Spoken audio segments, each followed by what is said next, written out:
When making an instructional video for Davar, one of the most important things is to choose a quiet and well-lit place to record. We always want to make sure that our video is filmed sideways, horizontally.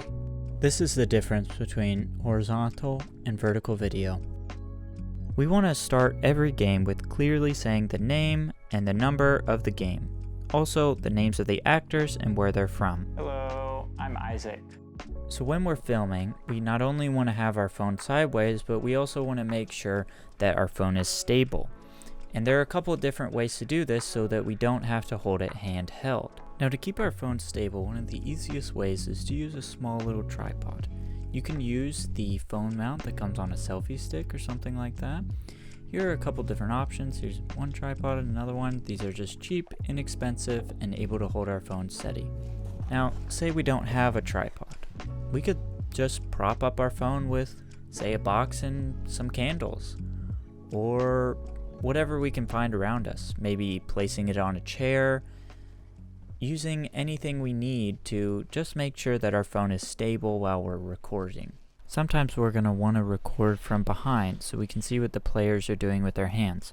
One way to stabilize the video is by having your camera on a shelf. Another very important step is to make sure that we're all filming in the same resolution.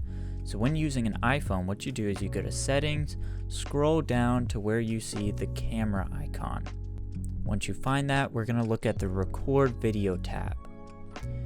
It is very important that we're recording at least 1080p at 30 frames per second or 4K at 30 frames per second. We want to keep this consistent. When using an Android phone, just open your camera app, go to the top, and you'll be able to see your resolution settings.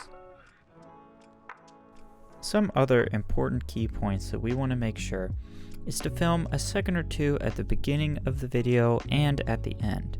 This is just to give us a little wiggle room in case we need to cut off any unnecessary video. We also want to include praise, affirmative gestures, and celebration noises. We're trying to focus on the action of the game because we're dubbing these videos into different languages. So we're going to try to not focus on the faces of people talking. Make sure and close by waving goodbye.